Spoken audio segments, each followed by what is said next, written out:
Adobe Radio, the future of alternative. We all know that it's called the bionic, the bomb, the puff, the blow, the black, the herb, the sensei, the chronic, the sweet Mary Jane, ganja, spliff, reefer, the bad, the Buddha, the homegrown, the ill, the Maui Maui, the method, pop, lethal, turbo, Thai, shake, skunk, stress, wacky, weed, blaze, the boot, dime bag, Scooby-Doo, Bob, bogey, backyard boogie.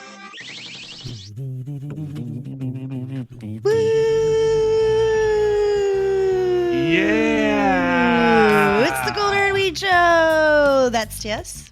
And that's Sasha. And we are live on Adobe Radio, as we have been before weed was quote-unquote legal, after weed was quote-unquote legal, during weed was quote-unquote legal, and we will be here throughout all of it, because we are hashtag blessed and lucky that Adobe Radio lets us do this for the last 10 years. We celebrated our 10th, for all intents and purposes, anniversary, our 10th 420.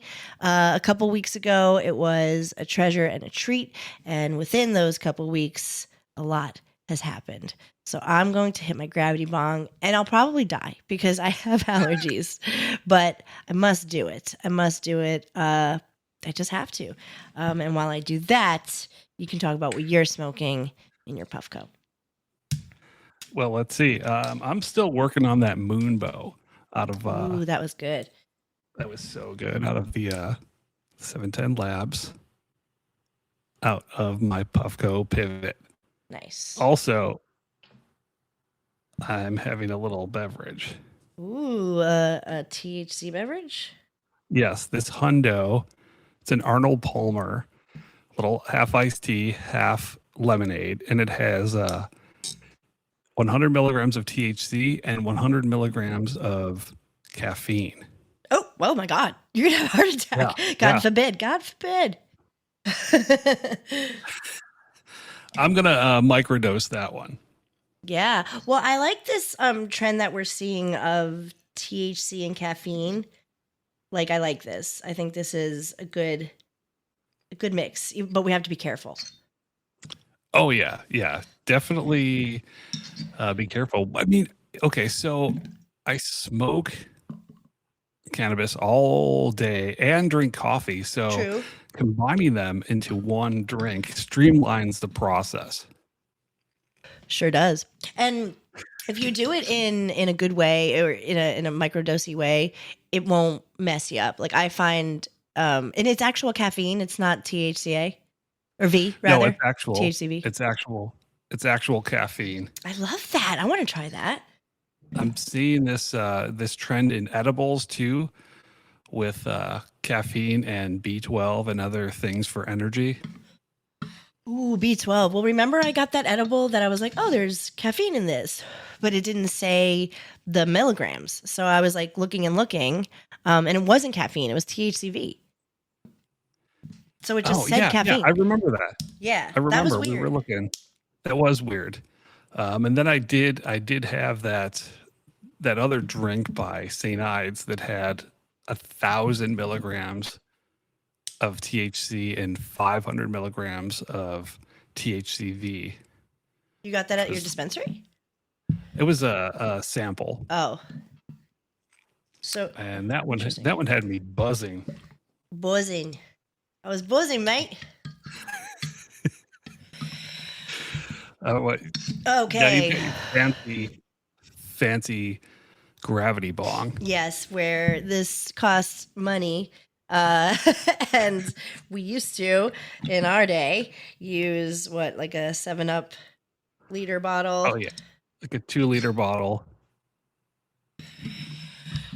But this is fun. This is fun. This is a grown-up one. And actually, it's not completely making... I'm like, am I doing this right? But I am. The smoke is coming out. And I'm not dying. Because I'm using it like a Vicks vapor rub. But I love it. I think it's, I don't know. It's a nice way to smoke out of glass. Huh? It's glass on glass. Yeah, it's glass on glass. It's much safer than the the 2-liter bottle of plastic. It is. And I, will be honest, like, I'm not a huge fan of smoking out of glass. Like, I don't love a bong. I don't love a pipe. I just don't like the way glass makes me feel. But I also, like, I smoke too many joints. So this is a good alternative. And I feel like it does the trick. And you get the nice integrity of the flower too, which is nice. If you if that's something that you're interested in. But because weed is so accepted and legal now, we can get things like this that are, sent to influencers and the like, because the stigma is gone. Yay.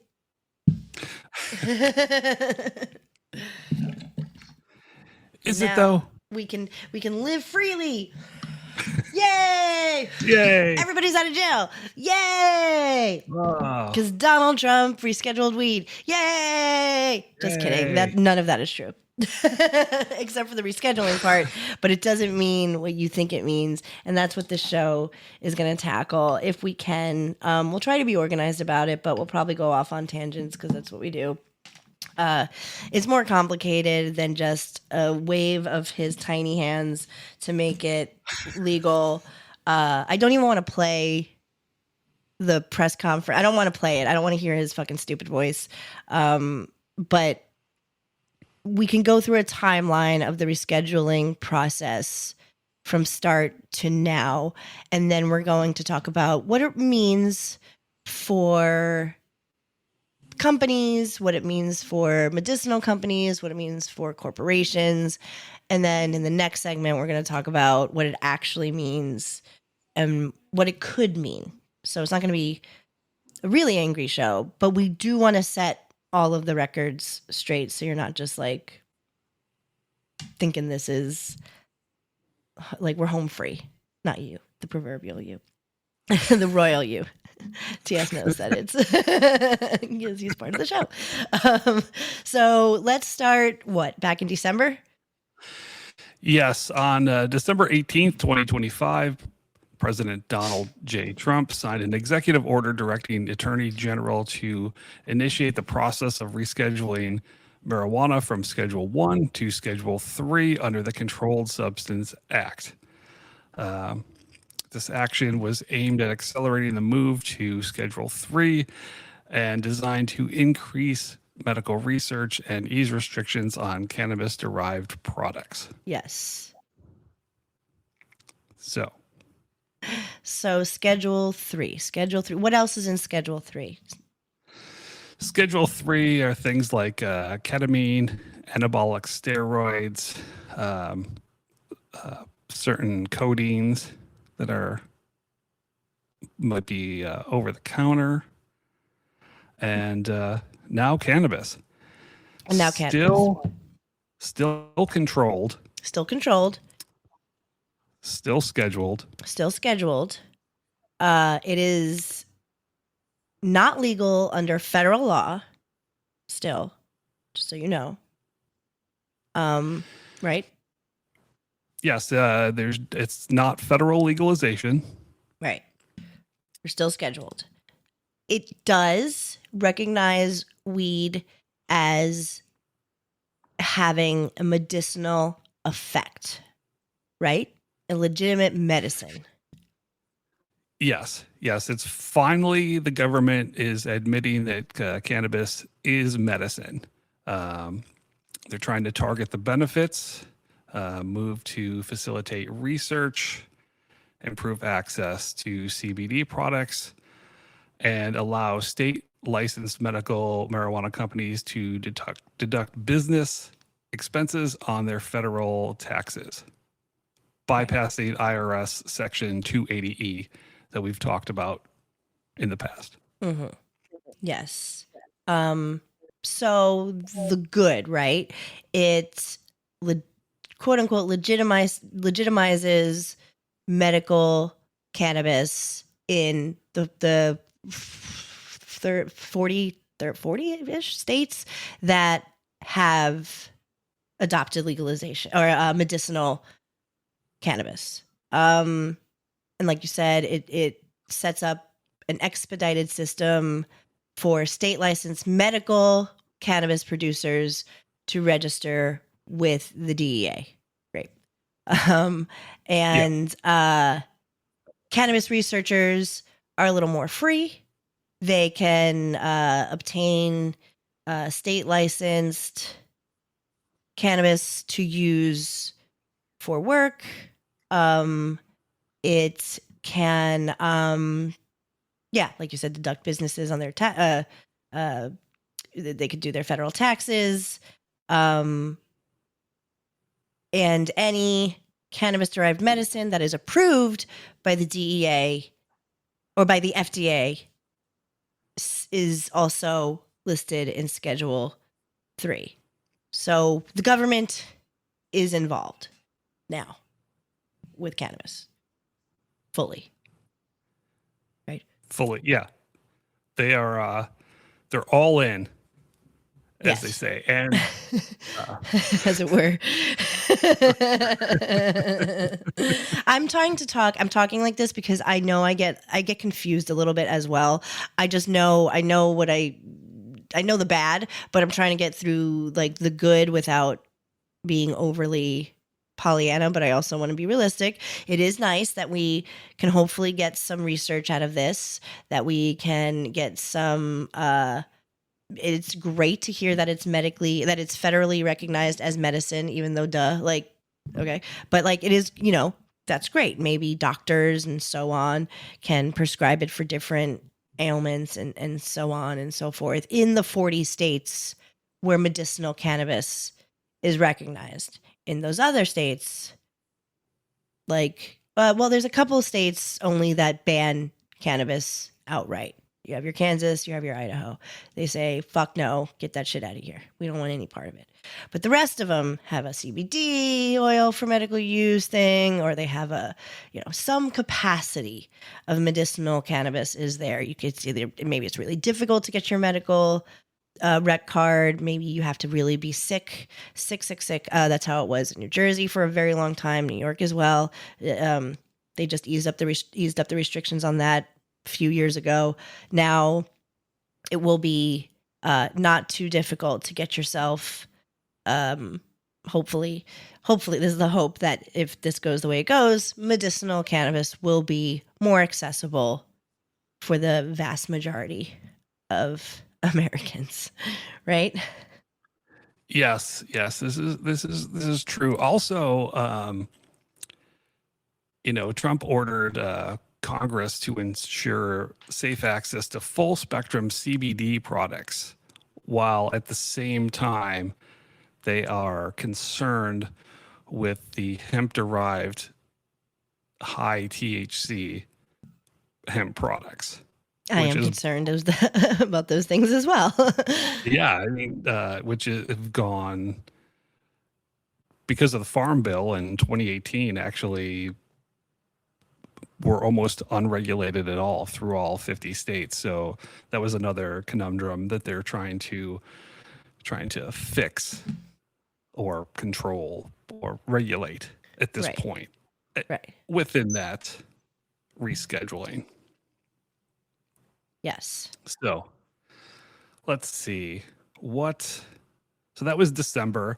Now we're in April, and Acting Attorney General Todd Blanche finally, because it was under the Pam Bondi was supposed to be doing this. Uh-huh.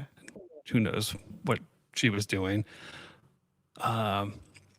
So Todd Blanche signed an order to advance the rescheduling. And, it's been a frustrating pace because it seemed like, Donald Trump signed this order last year and then nothing has happened. Mm-hmm. So it's moving forward. And he's ordered the DOJ, the Department of Justice, to expedite this executive order. So right now, it's in the hands of the Department of Justice and the DEA. Yes. So there's I guess what the next step is is the DEA is taking applications right now Yeah. from medical cannabis providers in all states to get them federally licensed. Yes. Yes. So yeah, I think like that opens in June or something. Yeah. So all of that stuff opens. Everybody can apply for their licenses. That stuff is good.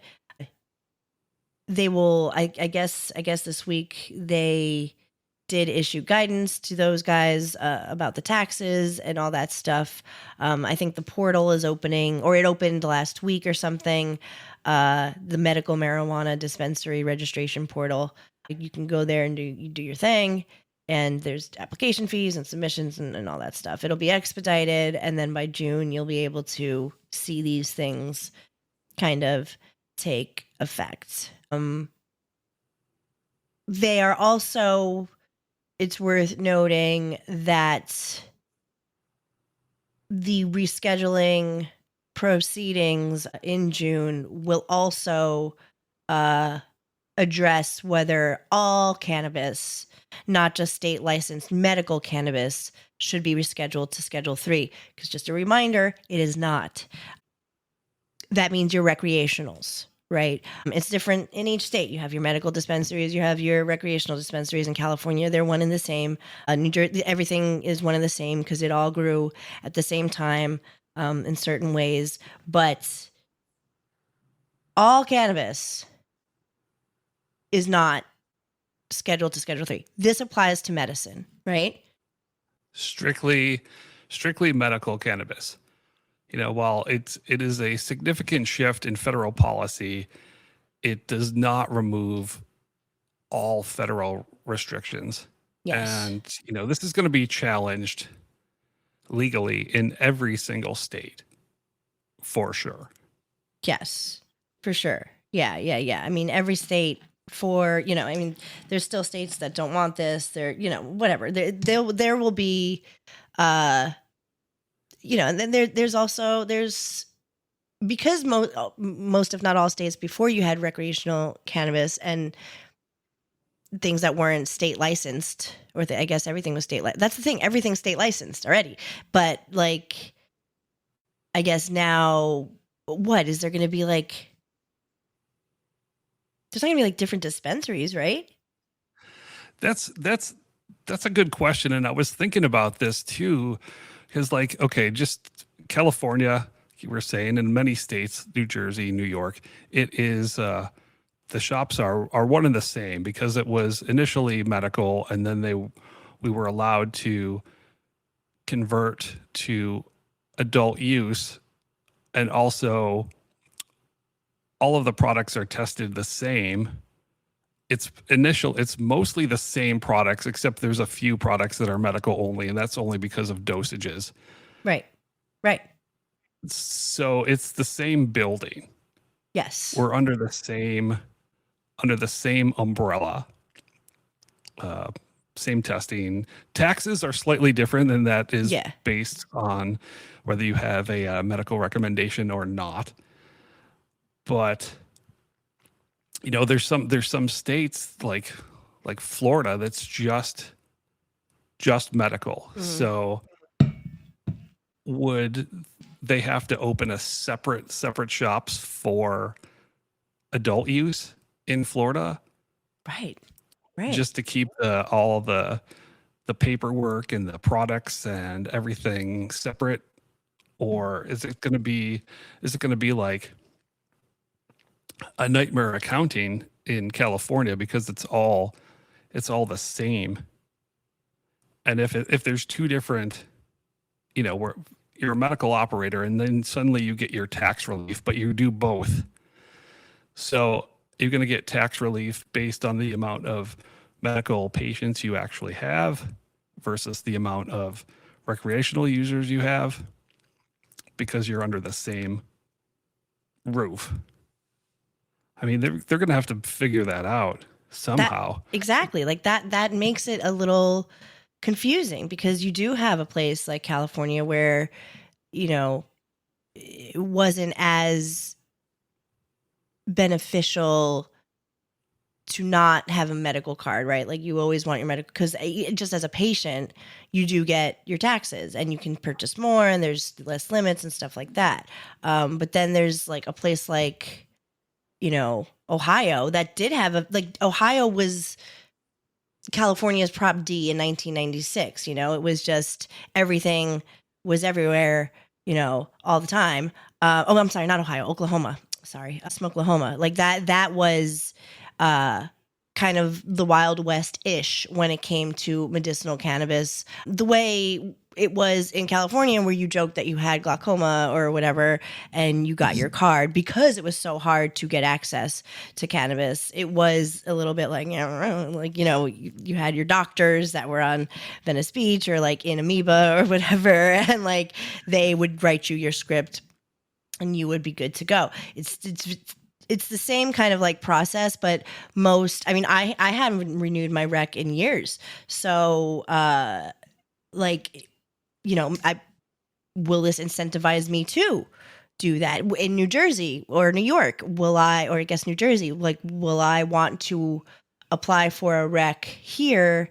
Like, will that benefit me now because of this? Or is it just same old, same old? That is something that I think they'll have to figure out and sort for us.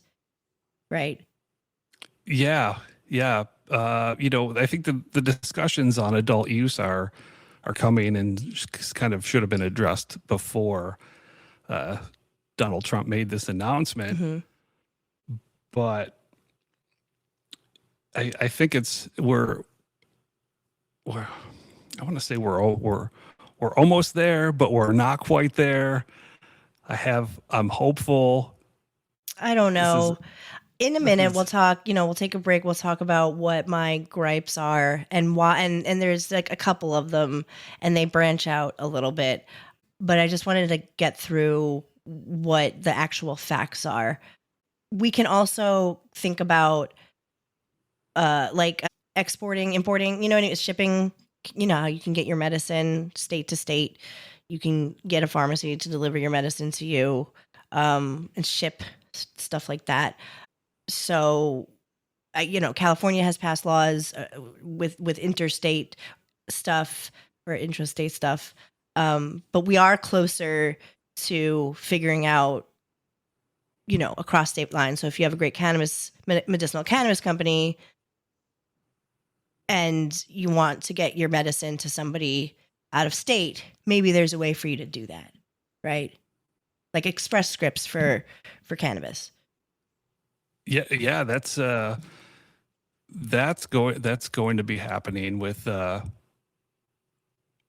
things that are regulated by the FDA, cannabis products that are regulated by the FDA, and also state regulated medicinal cannabis products could potentially be shipped via interstate commerce. Yes. So that's true too. That is true. And that's fine, I guess.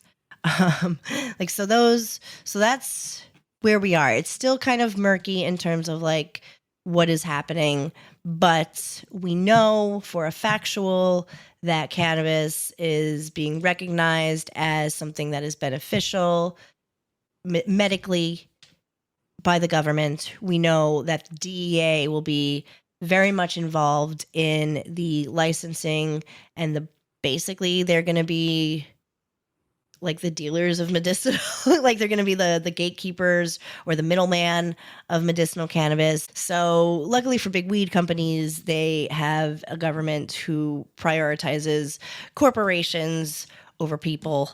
But we'll get to that in a minute. But that is something that is a thing. The government is involved. The government will be sanctioning these licenses with the states that are recognizing weed medicinally, and everybody else, adult use, all of that other stuff, still limited to the state you're in, and it is not recognized federally at all, right? Yes. recreational adult use. That is true. That is correct. Okay. I would just want to like get that clear. Adult use cannabis has not been recognized for shit. Exactly. Federally. Exactly. It is not a federal legalization, total legalization of cannabis. It is a rescheduling from Schedule 1 to Schedule 3. It does in no way, shape, or form legalize cannabis across the board. Nay. Okay. So we're going to take a break, and then we're going to kind of get into the opinions, like the nerds have opinions of it all. Because I think we covered all the facts on the timelines, right? Yes. Okay, so we'll be right back. Okay. Sit down. Light one up. Pack a bowl. The nerds have opinions. We do. And we're back. We're back. It's the Cool Nerd Weed Show. That's DS. And that's Sasha. And by the way, can we just like acknowledge on our 420 show how our literal boss, like the tippy top of the company was our board op. Shout out to Eddie running the board for 420. I thought it was funny because, you know, whenever your boss sits in on your thing that you do, especially in radio, you know, it's kind of like nerve-wracking, right? You're basically being kind of like looked at or a review, if you will. But he had to focus on like the technical parts of it. Like I had to like cue him and like tell him to do stuff. I didn't really like it. Yeah, there was a lot of moving parts to the 420 show, and Eddie was at the helm. He was our Capitan, and we love him for it. We'll be doing another combo show in a few weeks, and we're really stoked on that. You can look forward to that if you have the free Adobe app. Great. If you don't, you should, because it's free, and you can listen to us anywhere that you are. And we thank Adobe for letting us do this for so long that cannabis has been rescheduled. That's where we landed. We are doing kind of a breakdown of the rescheduling, and we do have opinions now. I feel comfortable talking about them after the first part of the show of giving the facts and what is happening, kind of what we want to relay. I don't necessarily feel too hopeful to be completely H with you. I think it's a little bit of a shiny object to keep us occupied and to say, oh, well, look at how accepting Donald Trump's administration is. Look, and I told you they'd do this. I told you it would be under him. You can find the episode fucking 8 years ago or 9 years ago where I said, I think it will be him. And everybody said, no. And I said, yes, because he's going to try to say, look at me, look at what I did. I did this. Nobody did this yet. Sleepy Joe couldn't even be bothered, which is true. You know, but what is untrue is that it is for the benefit of the people, of the consumers, and the advocates. I don't want to say the business owners, because there will be businesses that will be making money off of this. There will be corporations that will be making money off of this. And now, which this like troubles me, my talking points are very similar to the talking points of an anti-cannabis group that we've referenced before. It's the Smart Approaches to Marijuana organization, and they are anti-cannabis. Clearly, they are not advocates for the plant, and they don't think that it's beneficial. Really, well, they're a quote unquote health first approach to cannabis policy, which on face value, that is what I would like. If we're going to have the government involved in the FDA and all that jazz, well, then, yeah, sure. Like, we do need to find out why people are developing CHS, and we do need to figure out what dose of THC that you can take if you have bipolar that won't send you into a psychosis. And we do need to figure out what is just a good amount of cannabis to chill, or what will hurt our lungs and what won't, what will hurt our tummies and what won't. These are important things to figure out, but not under the guise of weed is bad for you, because it's not. And that's the point of the reschedule. But my thing is I don't trust the government to do the right thing with it. And it's giving big tobacco. Like, it's giving, we're not going to get mom and pop 1996 California medicinal. And that's what I think the hope is. That's what I think when people say they're hopeful, I think they're like, oh, it's going to be the 90s, or, you know, I use California because I think it was the most sweeping, compassionate and medicinal cannabis reform. It's going to be that, but even better, because we're going to get to do research on it. I don't know that it's going to be that cut and dry. Do you know what I mean? Yes, I do. While it does open up research into cannabis as medicine, we're still in the like it's going to be a two-tiered system. And when you get the FDA involved and all these other government agencies that have always been, swayed by corporate interests, it's not the compassion. It's not in the best interest of the people and the cannabis consumer and the medicinal cannabis consumer. It just seems like it's another way for the government to maintain control of cannabis and hemp and the CBD and the THC of it all. Right. So, it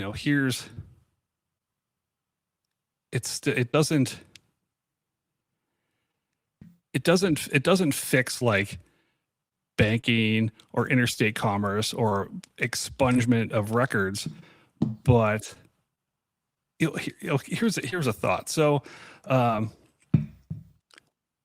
people are saying that it risks normalizing pharmaceutical cannabis while leaving the legacy of the cannabis culture behind. And are they finally saying, is the government finally acknowledging that cannabis activism, we've been right all along?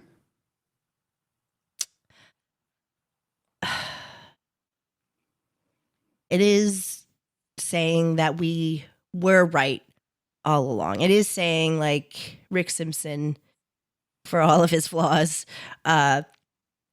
was onto something, and anecdotally, when we were in the dispensaries and people would come in with ailments ranging from cancer to autism to eczema,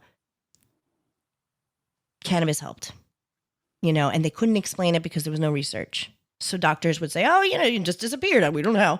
And, it's because, is it because I was using relief in terms of digestion issues?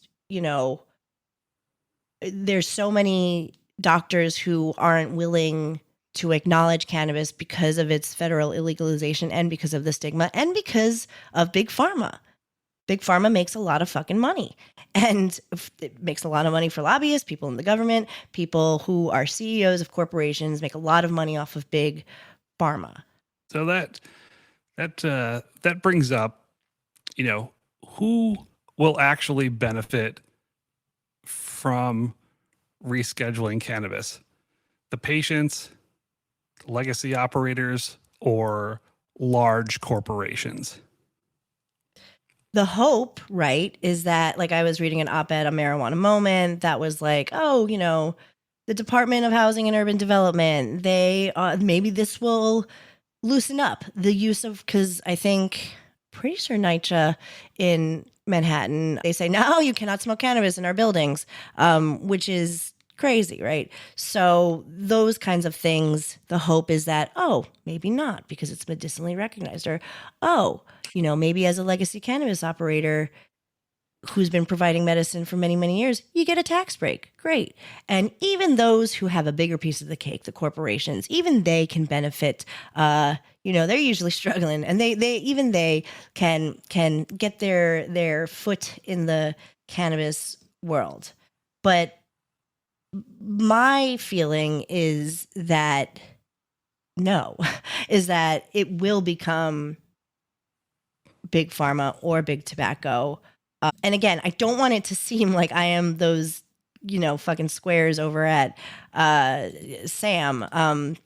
Because one of the quotes, if you see a critic or whatever of this fucking guy, Kevin Sabet, he heads up Sam, and he's saying there should be medical cannabis research, but there are many ways to increase our knowledge without giving a tax break to big weed and sending a confusing message about marijuana's harms to the American public. With this move, we are now confronted with the most pro-drug administration in our history. Policy is being dictated by marijuana CEOs, psychedelics investors, and podcasters in active addiction. We are the last ones.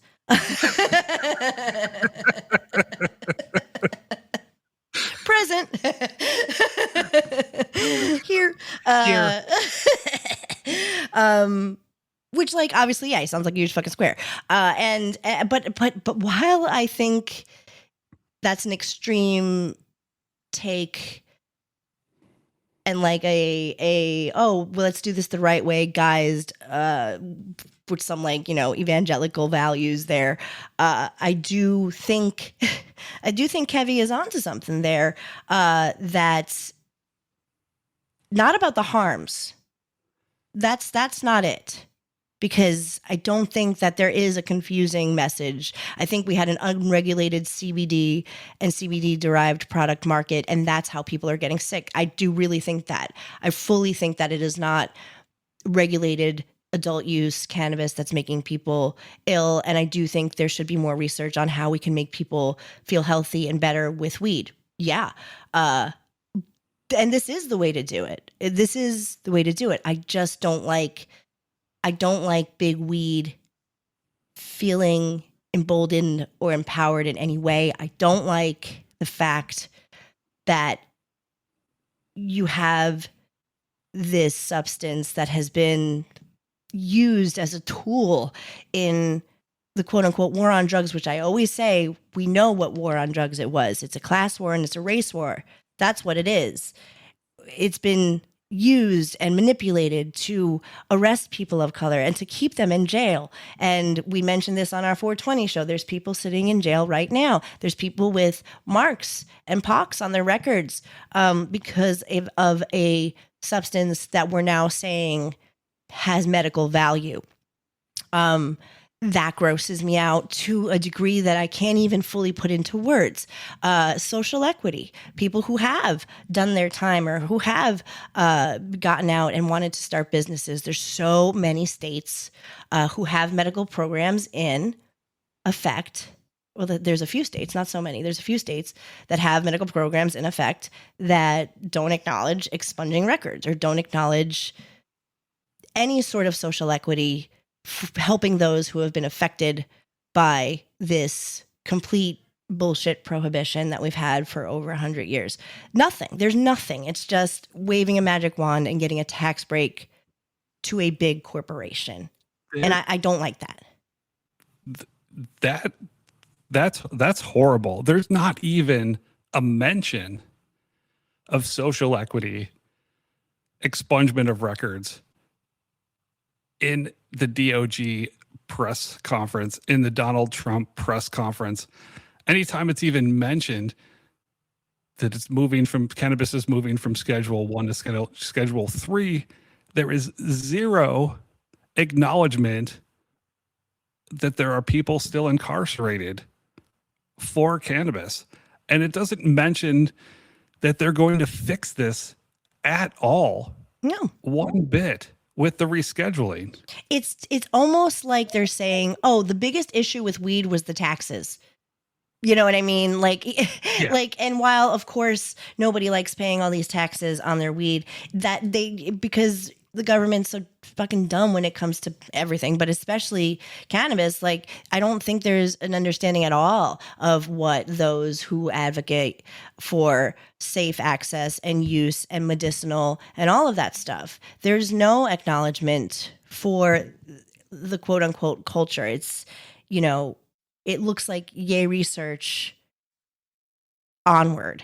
And there's so much, it's so much more nuanced than that. It's not like alcohol. It's not like tobacco. It's not like codeine. It's not like any of these things. You know, cannabis has very much been used as a tool to discriminate and a tool to get people on your side. And it hasn't been used as what it is, which is, you know, a very, very useful and sometimes life-saving plan. And if you want to smoke to get high and chill, you can do that too. That's the other thing about the medicinal, quote unquote, recognizing. Like, if you, that is technically medicinal, right? If you just want to chill out and you want to take a toke, that's okay too. So I love the implication that cannabis is medicine, because it is. But I also think it is medicine, I guess, in a different way. But also, for all intents and purposes, we can say it could just be used as a recreational tool, much like alcohol, a social tool to have at your fingertips without feeling like you're going to get your fucking kids taken away from you.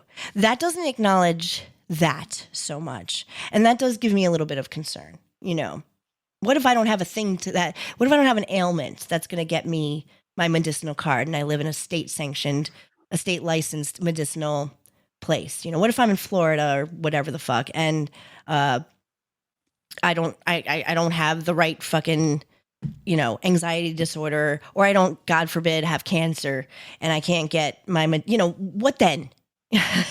Like, I don't have access, you know?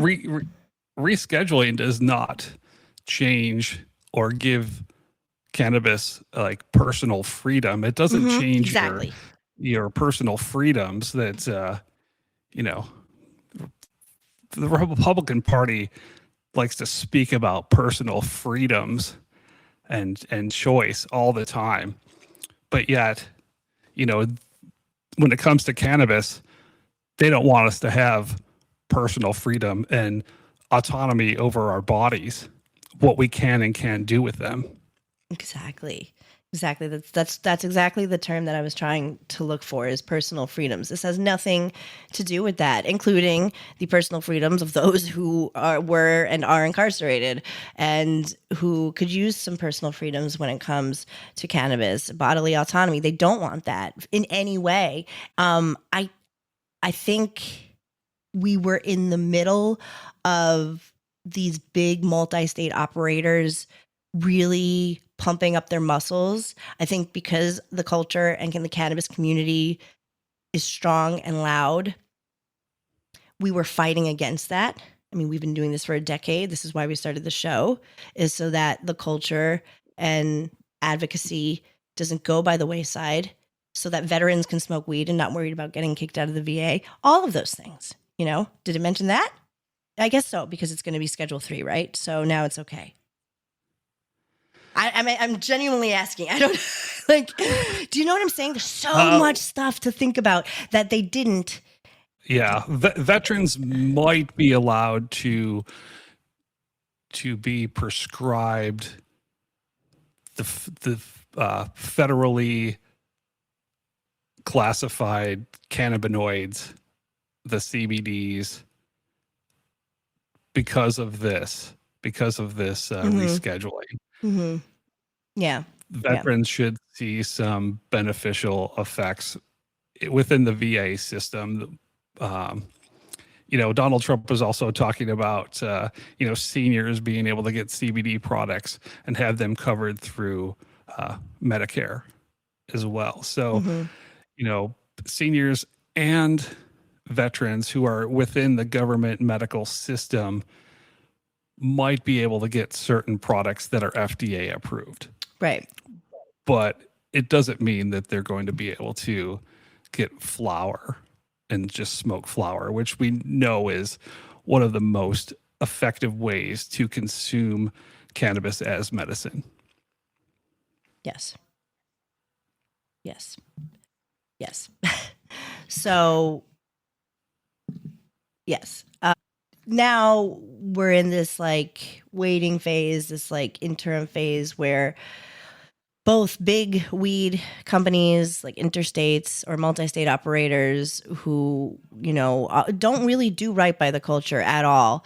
Where exactly is the middleman here? I'm not sure what it means to have the DEA involved in our weed. We joked years ago of Trump OG or Trump CBD, and I feel that is what is approaching, and I don't like that. I don't like that, you know. And this isn't the first of its kind. Well, you know, like rescheduling moves cannabis out of the federal contradiction, but it doesn't resolve any of the bigger fight over equity, access, and really who is going to shape cannabis in the future. Yeah. So let's take a quick break. And your active addiction podcasters will be right back. The final Huff and Puff with TS and Sasha. And we're back. We're back. It's the Golden Read Show. That's TS. And that's Sasha. And we're talking rescheduling. We're just trying to break down what it means, what it really means, and how we feel about what it means. So we covered that it really only applies to the states that have medicinal programs in place, but the states that are in limbo, and the states that had some bills that were written, some bills that weren't, they either are like, yay, or are like, nah, stay, like, miss me with that bullshit. So, and in the way that is not great because they are anti-cannabis. And a state that I always talk about, because I will never drive through that state with weed, I will never be in that state with weed, is Tennessee. Good old Tennessee. Even though when we were in the outskirts of Memphis, you could find THCA hemp flower everywhere with a billboard that said legal cannabis here, which was very confusing, especially in a state like Tennessee that's anti-cannabis. Yes. At least their government officials are. They're very anti-cannabis. I'm sure the people of Tennessee love their cannabis. Sure they do. And those products are the ones that we were talking about that are technically unregulated because they are under the hemp bill. So this could actually be more healthy for the citizens, for the Tennesseans. But the governor said no. It's like, we're blocking that shit. We're going to, because there's an automatic review, right? It just goes into automatic review to have legalized medicinal cannabis under state law. But the governor said there's not going to be an automatic review. We say nay. We say we don't like cannabis because it is a great reason to keep people in jail and profit off of the privatized prison system and be extremely racist. That's not an exact quote, by the way. It might as well be. You know what you can do with Republican Governor Bill Lee, not Billy, Bill Lee, L-E-E. You can vote his ass out when the election comes. You sure can. Because I don't think that the people of Tennessee, this is in your best interest to block federal rescheduling of cannabis. It should be opening up doors for you in Tennessee. Tennessee has like one of the biggest opioid crises in the state. And Donald Trump just classified fentanyl as a weapon of mass destruction. So, There it is. So you've got Republican opinion. WMDs in Tennessee, but no THC, and that sucks. So this is just an example, though. We wanted to talk about Tennessee real quick because it is an example of a state who is not necessarily down with cannabis, like many states, and doesn't have to do anything.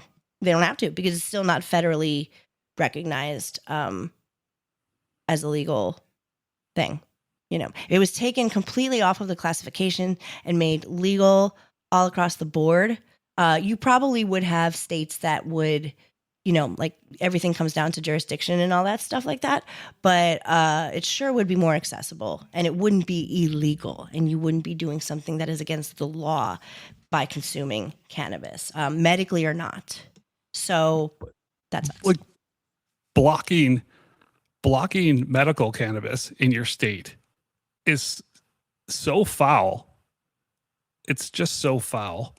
Yeah, one might say that you'd want your constituents to be suffering through the opioid crisis.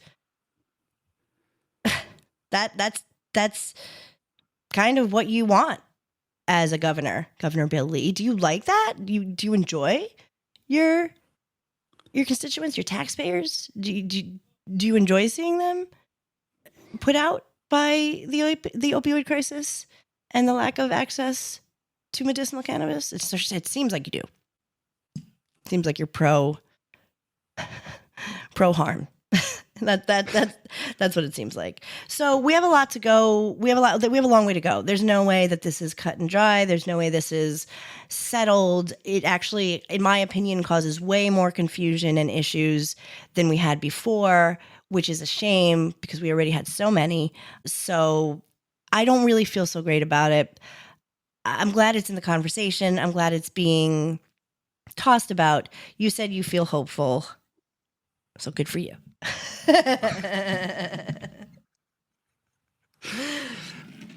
I try to remain hopeful.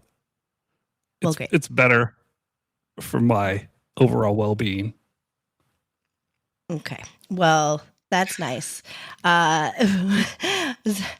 So I guess if you are hopeful, remain hopeful. If you're like me and you're dubious, I would also advise to be dubious. If you're lucky and you're in a medicinal state, hopefully you will be able to enjoy your medicinal cannabis, and adult use will figure that out, and all the other things will be figured out, and everything will be fine. And fuck ICE, fuck Donald Trump, fuck Bill Lee, and don't panic. It's organic. Give it up for Adobe, everybody.